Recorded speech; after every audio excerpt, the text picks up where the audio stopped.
É uma grande satisfação sempre poder conhecer o Brasil, graças a esse trabalho que nós temos desenvolvido na divulgação da agenda liberal. Particularmente, achei a cidade de vocês uma maravilha, estou encantado com Aracaju. E Sergipe é uma terra que tem uma valorosa e bastante peculiar tradição liberal, a qual, confesso, não é daquelas com que eu esteja mais familiarizada, mas é uma tradição particular, porque Sergipe foi a terra de um liberalismo republicano durante o Império, que contribuiu de forma muito produtiva para a constituição da Escola do Recife, um movimento cultural que se debruçou sobre o Brasil, como as correntes filosóficas até então em vigência não faziam. E a gente poderia destacar aqui, como meu querido amigo Ricardo Alexandre fez ontem, a figura de Tobias Barreto, mas também Silvio Romero, diretamente influenciados pelo pensamento de Kant, pelo evolucionismo spenceriano. Então existiu aqui uma contribuição bastante particular do ponto de vista do liberalismo, e hoje essa tradição liberal sergipana tem continuidade com os esforços de figuras como Lucas Sampaio, a quem também agradeço não só pelo convite e pela deferência, mas pela colaboração que vem sempre prestando ao trabalho que nós temos desenvolvido no Instituto Liberal. E, em nome dele, estendendo isso a todos os organizadores, cumprimento a Juventude Libertária de Sergipe e a União Juventude e Liberdade pela organização desta edição do Liberty Open. Finalmente posso vir em pessoa para conhecê-los e conversar com vocês. Bem, não é minha culpa, a culpa é dele, foi ele que me encarregou disso, mas hoje eu vim aqui basicamente para falar mal da direita. Esse é o objetivo da minha vinda. Por que disso? É claro que não é falar mal, não é alvejar as referências bibliográficas, esse fenômeno se convencionou chamar de nova direita nos últimos anos, porque eu não sou o tipo de filho que insulta os pais. Eu faço parte do fenômeno. As referências bibliográficas essencialmente são o liberalismo da escola austríaca e o conservadorismo britânico. Não tenho nada contra essas referências, obviamente, elas são as minhas referências. Mas eu vim aqui para alvejar uma parcela do fato social, do fenômeno social que vem na rebarba dessa nova direita e de muitas maneiras se porta de forma incoerente com esses fundamentos que supostamente se diz que estão aí para ser defendidos. Alguns desses autoproclamados representantes da direita brasileira criticam os liberais, criticam o liberalismo, rejeitam essa costela liberal da geração liberal conservadora contemporânea, porque acusam o liberalismo de menosprezar a luta cultural, ou o que eles chamam de guerra cultural, o conflito na dimensão da cultura. Em primeiro lugar, importa examinar, portanto, se esta crítica procede, se os liberais, de fato, menosprezam o que se chama de confronto cultural ou luta cultural. Antes de mais nada, que se defina o que significa a expressão.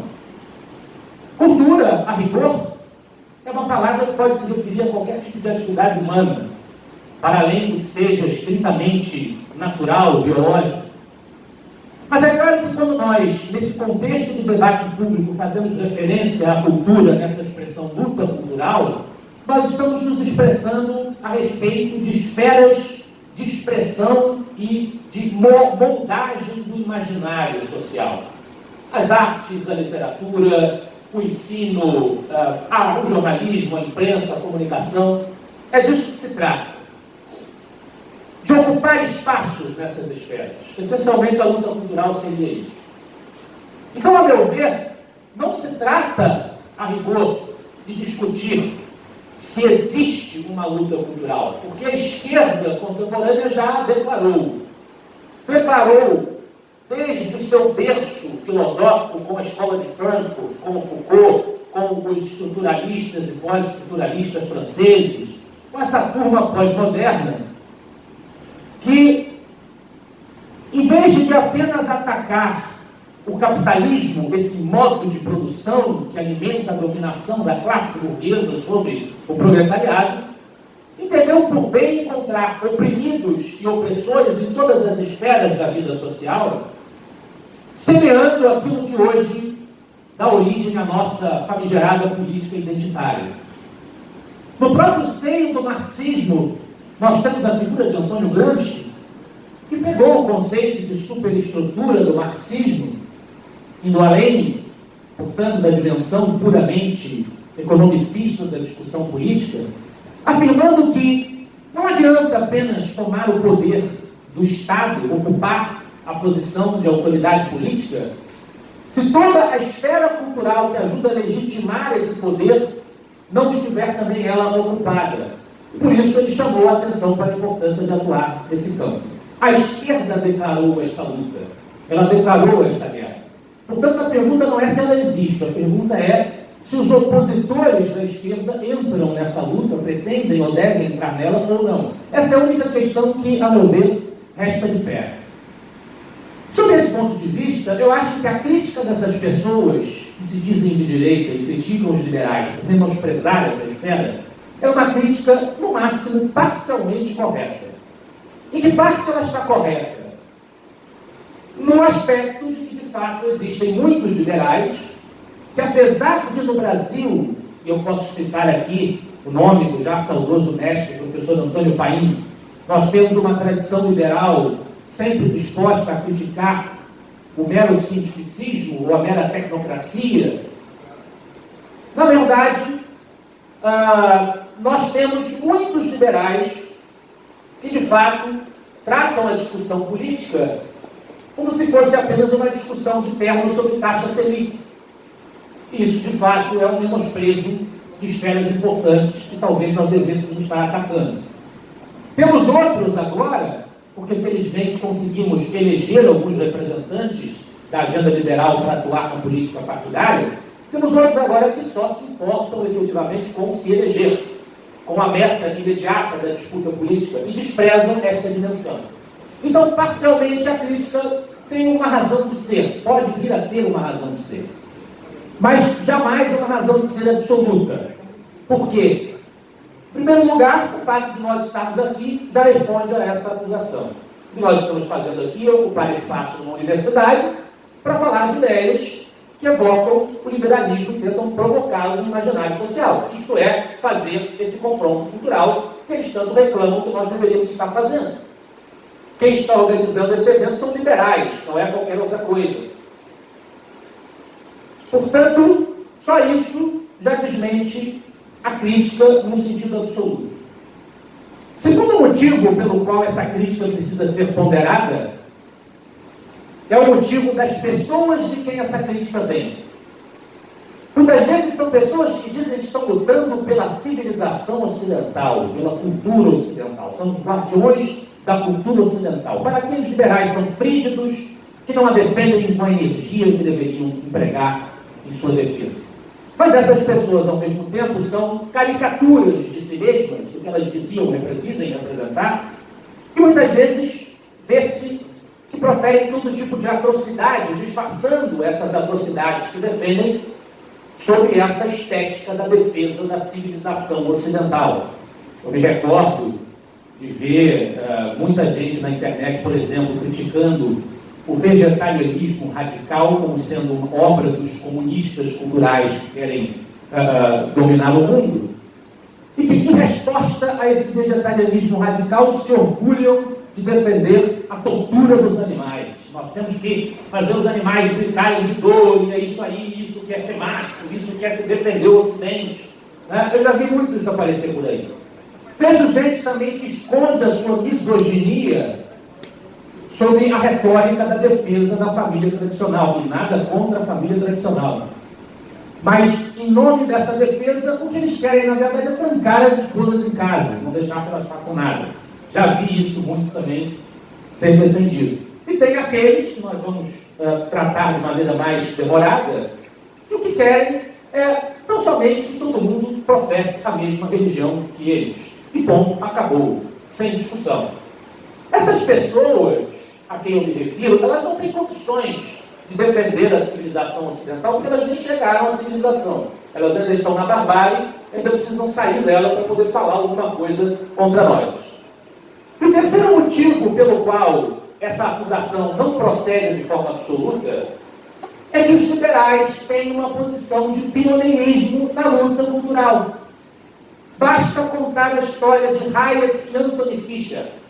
Anthony Fisher era um empresário que nos anos 50 procurou Hayek, naquele momento de efervescência das ideias estatizantes.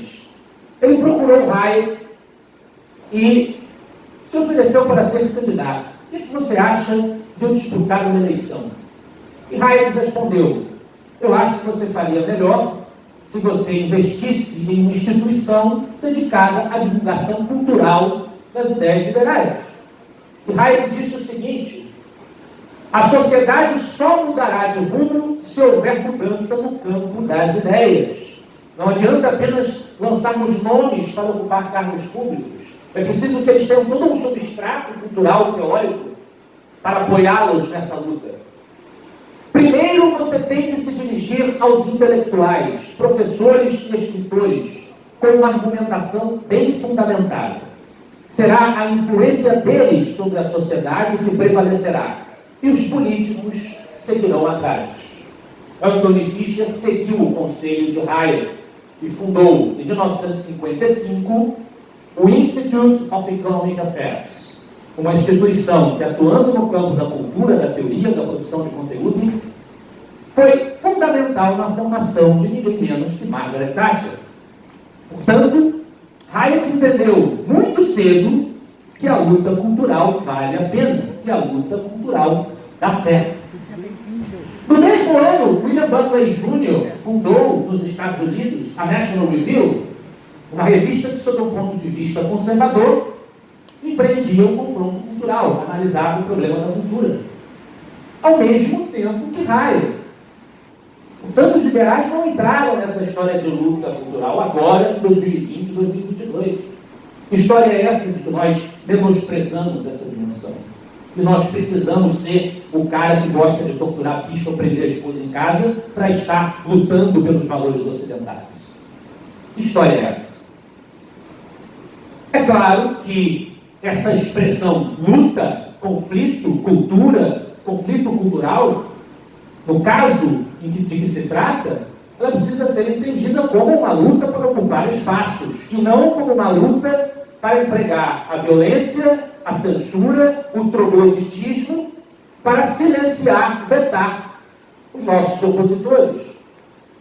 Nesse sentido, muitos desses que nos criticam estão travando de forma errada essa luta cultural. Eu faço referência a dois casos para exemplificar isso.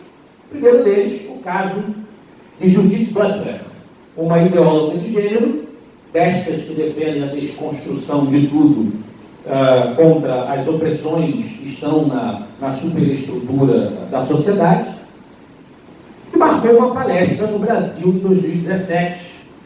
Judith Butler veio ao Brasil palestrar, divulgar as suas ideias, e houve quem tenha se manifestado em nome da direita brasileira, propondo não deixar que ela sequer colocasse os pés no país, mesmo que ela, para tal, tenha respeitado todos os trâmites legais necessários. Vamos vetar a entrada desta mulher porque não gostamos dela, não gostamos do que ela vai dizer. Houve quem na direita tenha dito isso. Justiça seja feita. Nenhum dos grandes grupos liberais fez isso. Mas houve quem tenha proposto. Eu vi com estes olhos. Eu não estou dizendo algo que eu vi com esses olhos. Porque logo levanta-se alguém e diz: é mentira, você está exagerando. Eu vi. Tá? E naquela época, na revista Veja, um colunista chamado Michael Tenfen escreveu que a direita só saiu do armário para dar vexame, querendo censurar palestras e exibições artísticas contra os riscos da família tradicional e justificando o fechamento de museus e a queima de bonecos em praça pública. Em vez de tentar calar uma pessoa, ele disse, é só estudar um pouquinho e argumentar com coerência. garanto que é muito mais produtivo do que ficar acendendo fogueiras por aí. Pedidos de censura não surgem por acaso, são o resultado de muita burrice acumulada. E são mesmo, são resultado de muita burrice acumulada, e houve uma direita burra que quis impedir que ela viesse ao Brasil falar, e achava que esse seria o remédio.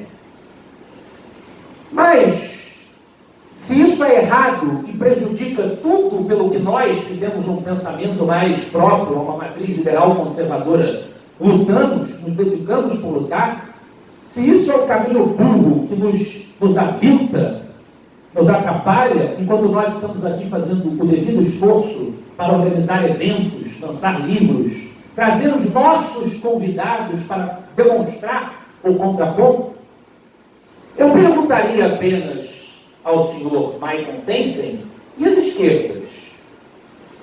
Não façamos também uma crítica enviesada. E as esquerdas? As esquerdas, ele fala em queimar bonecos, querer fechar museus. As esquerdas ideológicas, identitárias, promovem marchas masturbando-se em frente a igrejas católicas. Eles não se limitam a dizer que nós devemos impedir que um opositor ideológico fale. Eles impedem mesmo, porque vetam a entrada de palestrantes conservadores universitários. Foi o que aconteceu com o Narlock, aconteceu com o Fernando Holliday, aconteceu com o Demetrio Maioli, que é um social-democrata. Não deixaram que ele falasse simplesmente porque ele não concorda com cotas raciais. Então eles impedem mesmo. Não sejamos também injustos. E por outra crítica que eu faria a essa análise do Tenfren é que nós não podemos confundir as coisas. Uma coisa é criticar esse veto ao ingresso de Judith Butler ao Brasil. Outra coisa, por exemplo, são os casos famosos do Queer Museu e do Museu de Arte Moderna. São cenários completamente diferentes. O que aconteceu no caso do Queer Museu? Nós tínhamos uma exposição artística com referências à zoofilia, pedofilia e sexualização infantil. Foi a crítica que se fez. Ninguém, para não dizer ninguém, os liberais, porque essa direita burra, eu não duvido que alguém tenha dito isso. Mas ninguém se levantou entre os liberais para questionar essa exposição, argumentando que um adulto que simplesmente decida consumir um determinado conteúdo não poderia organizar a exibição desse conteúdo e consumi-lo. Ninguém se opôs a isso, ninguém protestou contra isso. O problema é que essa exposição ela era feita com renúncia fiscal, via Lei Rouanet, interligada a escolas públicas, para levar isso às crianças. Essa é a razão da crítica. É um cenário completamente diferente de simplesmente proibir alguém de falar o que bem entenda. No caso do Museu de Arte Moderna, o barulho foi em função de uma mãe desnaturada, com todo respeito, uma mãe desnaturada, que deixou a sua filha constrangida, uma criança, tocar um homem nu, ser gravada e exibida em tudo quanto é canal de comunicação, por ter feito isso, e a mãe achou aquilo lindo e maravilhoso. Se fossem, mais uma vez, adultos, pagando para ver uma porcaria que eles acham que é arte, é um direito deles. Ninguém vai proibi-los, ninguém deve proibi-los. Essa direita burra, que eu estou falando, poderá defender se deva proibir, mas não é este o nosso recado. Nosso recado é o respeito à infância. E por conta disso, promoveu-se um boicote. Por falar em boicote, temos o segundo caso ao qual eu faria referência, que é o caso da Miriam Leitão. Miriam Leitão, famosa jornalista. Ela e seu marido, Sérgio Abranches, foram convidados para palestrar numa feira literária em Jaraguá do Sul, Santa Catarina. E houve um abaixo-assinado com 3.600 assinaturas para não deixar que eles participassem da feira. Eu fiz uma olhada ontem, literalmente, no número de 2020, a população de Jaraguá do Sul é de 181.173 pessoas. Portanto, tem muito mais gente aí que não assinou esse abaixo-assinado para impedir que a mulher fosse lá falar.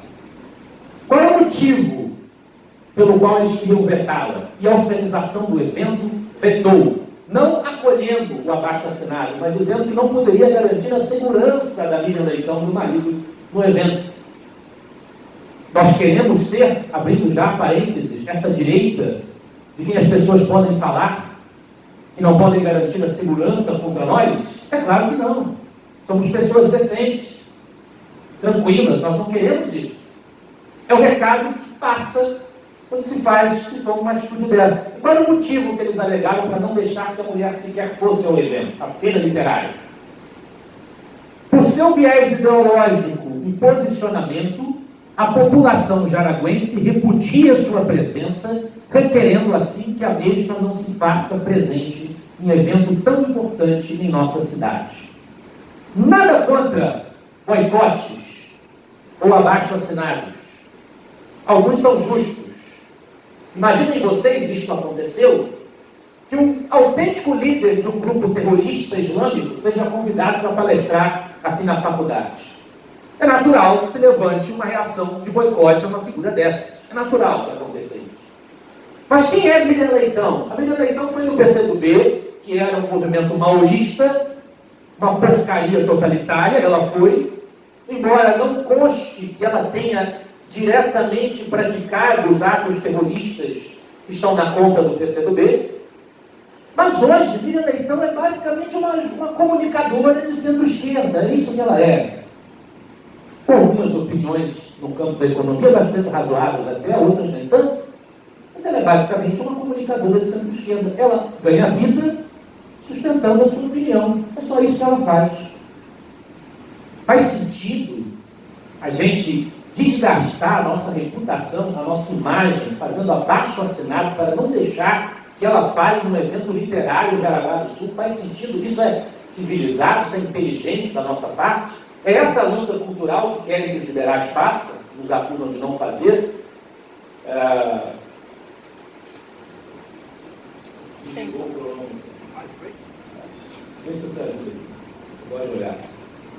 É esse o caminho que nós queremos seguir? É claro que não. Vetá-la de um evento por conta de viés ideológico ou posicionamento, que é uma coisa que todo mundo tem. Todo mundo tem. Todo mundo tem. Então esse gesto foi um gesto, com perdão da expressão, idiota. Um gesto idiota. A sociedade cresce com o contraditório e a direita se suicidará moralmente se ela reproduzir esses métiers que são típicos dos intolerantes da esquerda. Nós não podemos incorrer nessa burrice. Por que esse antiliberalismo não esquerdista com que nós convivemos na nossa direita, por que esse antiliberalismo não esquerdista defende o que defende? Quais são as alegações deles? Essencialmente, eles alegam que as instituições liberais são fracas, são dispersivas, justamente porque são abertas, para usar a expressão popperiana, a sociedade aberta. Então eles entendem que faltam as instituições liberais autoridade política para impor a ordem. Eles não conseguem compreender um conceito que lá no Instituto Liberal, os nossos fundadores, como o professor Roque Francisco Leme, tratavam pela alcunha de ordem liberal. Eles não conseguem entender. Eles acham que uma coisa é antitética à outra. Não existe ordem e liberalismo conjugados. Liberdade para eles, portanto, é o oposto da ordem. Sejam eles os positivistas, no caso brasileiro, essa esquisitice que nós concebemos, que é o nosso positivismo militarista, apesar de positivismo ser uma filosofia antimilitarista, na sua origem, essa esquisitice que nós concebemos, seja o nacionalismo de um Alberto Torres, a tradição de Alberto Torres, de Oliveira Viana, o que eles vão dizer é o insolidarismo da nossa sociedade precisa de uma autoridade central forte para impor a ordem, para harmonizar as relações sociais. A liberdade não é um caminho que possa funcionar desse sistema, desse meio social. Os tradicionalistas, eu disse ao começo que nós voltaríamos a falar deles, esse pessoal que basicamente quer que todo mundo professe a religião deles, os tradicionalistas acrescentam a esse discurso de que não existe uma ordem liberal a preocupação com uma ordem espiritual estaria conjugada a esta ordem autoritária que todas essas correntes antiliberais sustentam. Ordem espiritual esta que estaria sob ataque pela modernidade. O inimigo deles não é apenas o socialismo, é a modernidade. E, portanto, as instituições liberais estão encampadas na artilharia desses tradicionalistas. Eles dizem que a modernidade é uma revolta contra Deus. Claro, o Deus deles, como eles o enxergam. Um Deus faccioso, um Deus que não se importaria em ser acolhido ou aceito por meio da tirania, por meio da imposição, em vez de pelo esclarecimento, pela persuasão, pelo argumento. Eles associam o espírito religioso à ordem política, mas não da maneira porque os americanos fizeram, como Tocqueville diagnostica na Democracia na América, onde ele fala que o espírito religioso americano foi fundamental para fortalecer as liberdades da democracia americana. Na concepção dessas pessoas a quem eu me refiro, desses integrantes, desses círculos tradicionalistas que estão por aí ainda hoje, na cabeça dessas pessoas o espírito religioso deve ser usado para secundar uma autoridade política, um autoritarismo político, um Estado essencialmente teocrático. É o que basicamente eles defendem. Eu estou falando aqui do meu querido desafeto Carlos Luguer, por exemplo, que é um teórico, pretenso teórico tomista, com quem eu discuti certa feita, porque ele defendeu o Estado católico. Daí o argumento que eles levantam seria um Estado confessional, exatamente como a Inglaterra é um Estado confessional. A Inglaterra tem uma religião de Estado que é o anglicanismo. Então, seria a Igreja Católica, seria a Igreja Oficial Brasileira, nós teríamos um Estado católico. Só que não é isso que se vê na proposta. Primeiro, eles teriam que argumentar, justificar o porquê disto ser feito agora, dado que já não é mais assim. Por que interessa? É prioridade na agenda brasileira, com todos os problemas que o nosso país enfrenta, instituir uma religião oficial. Porque essa é a nossa ocupação primacial. Eles teriam, de qualquer maneira, que explicar isso.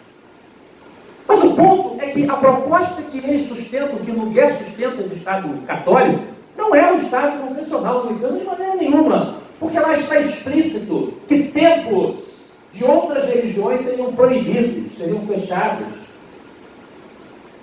Como se algo parecido sequer fosse ousado na Inglaterra. Vai muito mais além. É tirania. É tirania. Tirania de um tradicionalismo de uma direita burra. Burra. Certo?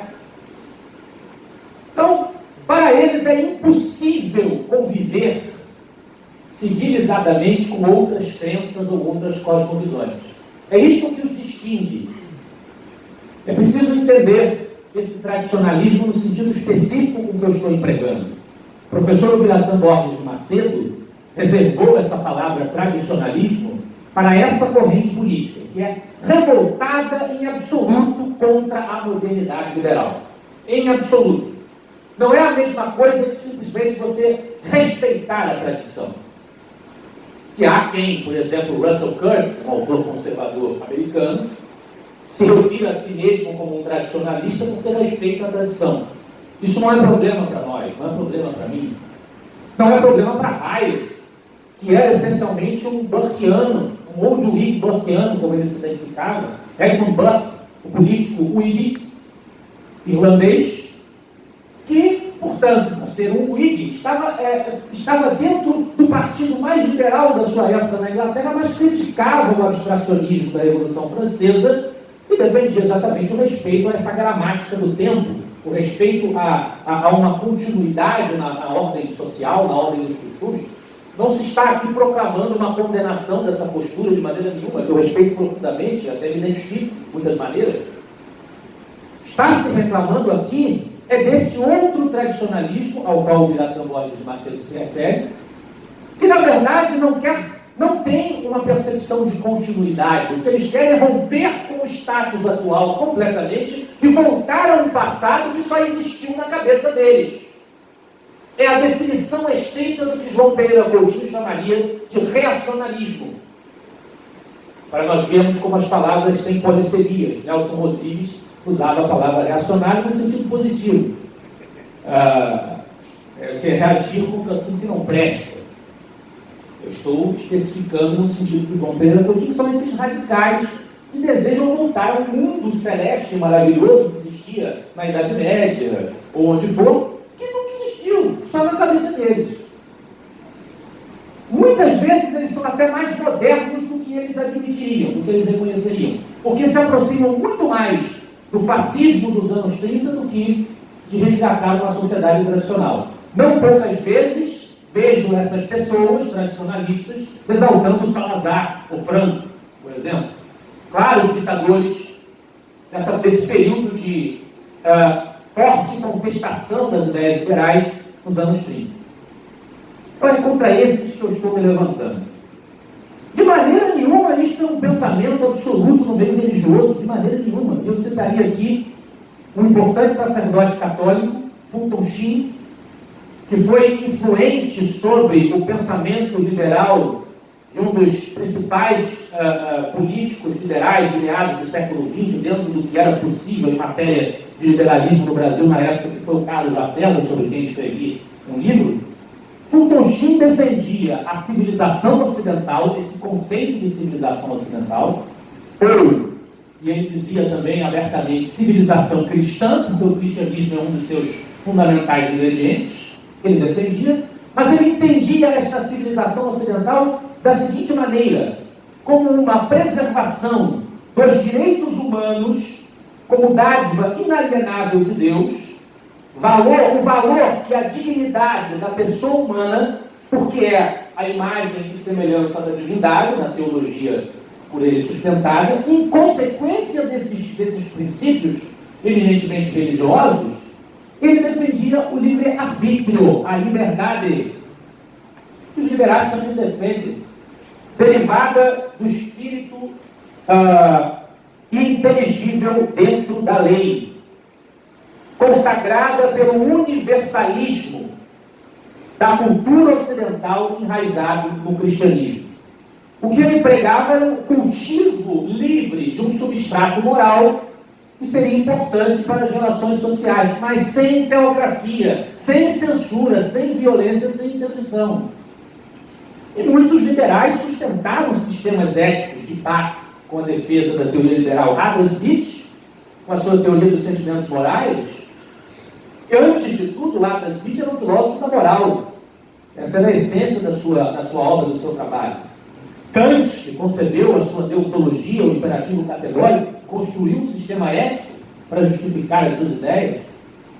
Não é como se os liberais estivessem dissociados, muito pelo contrário, desse esforço. Esse esforço está na gênese do liberalismo, na essência da tradição liberal clássica.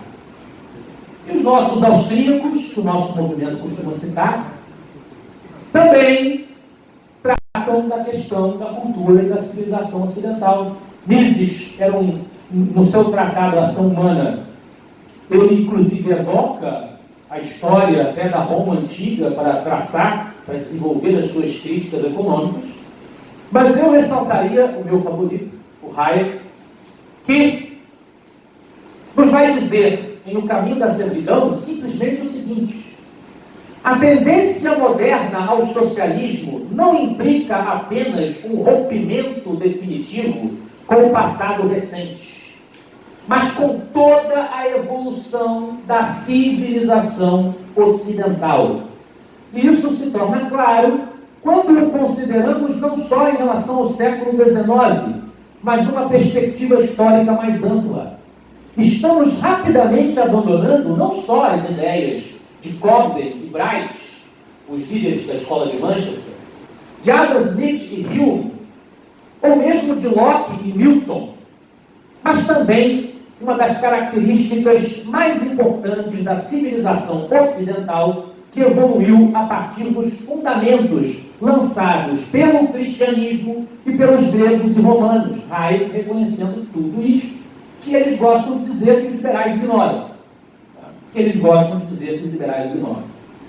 Renunciamos progressivamente não só ao liberalismo do século XVIII e XIX, mas ao individualismo essencial que herdamos de Erasmo e Montaigne, de Cícero e Tácito, de Péricles e Tucídides. O líder nazista que definiu a Revolução Nacional Socialista como uma contra-renascença estava mais próximo da verdade do que provavelmente imaginava. Ela representava a etapa final da destruição da civilização construída pelo homem moderno a partir da Renascença, e que era, acima de tudo, uma civilização individualista, que, diria ainda Hayek, foi moldada a partir dos elementos do cristianismo, da filosofia clássica, desenvolvida essa conjugação desses elementos de forma mais plena no Renascimento, quando há um despertar do interesse pelas referências da antiguidade. Muitos liberais foram influenciados por Cícero, Locke mesmo está aí para provar.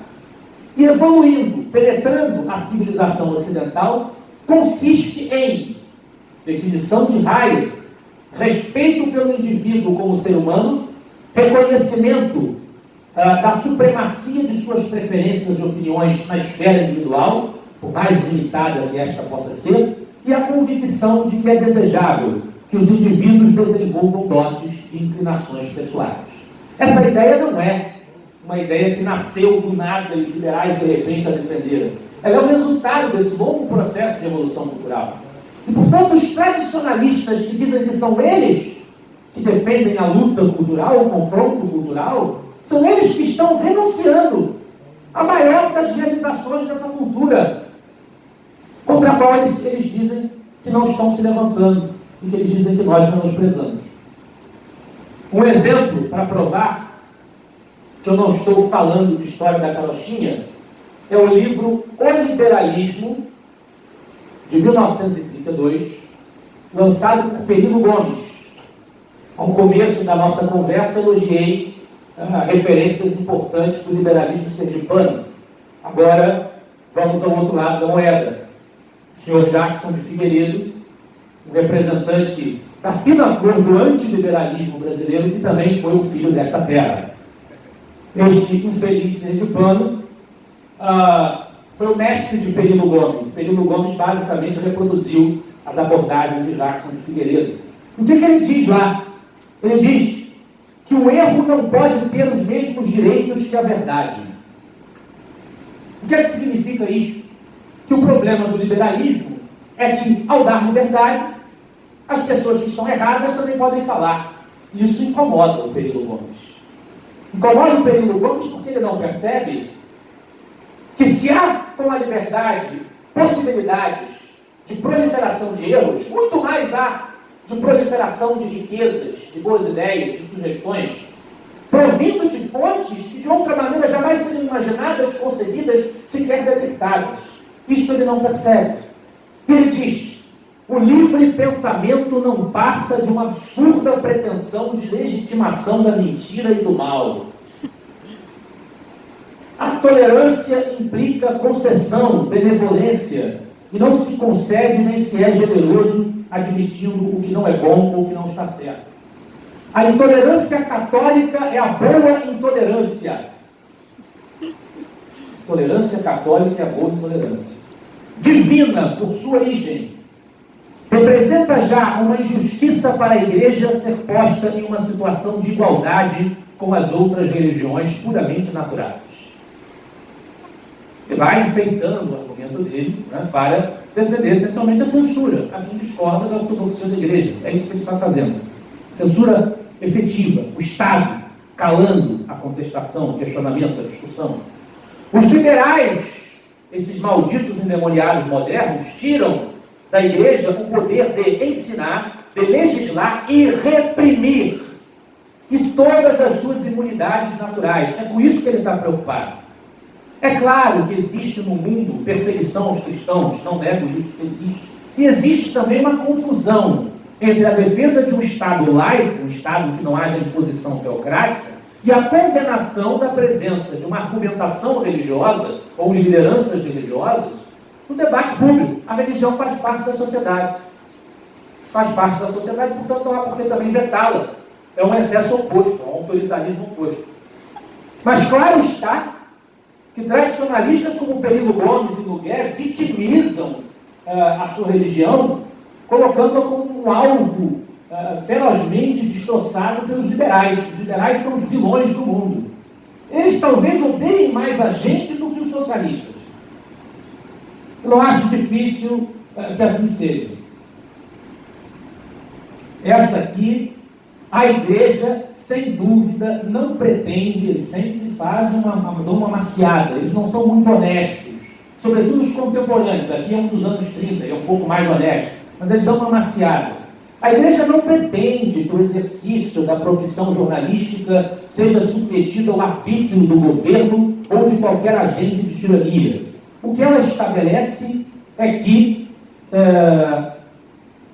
se exijam dos homens de imprensa não somente os títulos de habilitação para um ofício de tão alta significação intelectual, mas ainda que se definam em termos positivos os seus deveres na discussão de assuntos que digam respeito à ordem pública e aos altos interesses nacionais, de modo a reprimir os abusos de toda sorte contra a segurança das instituições, a moralidade dos costumes, a obediência à autoridade e o respeito às leis e à religião.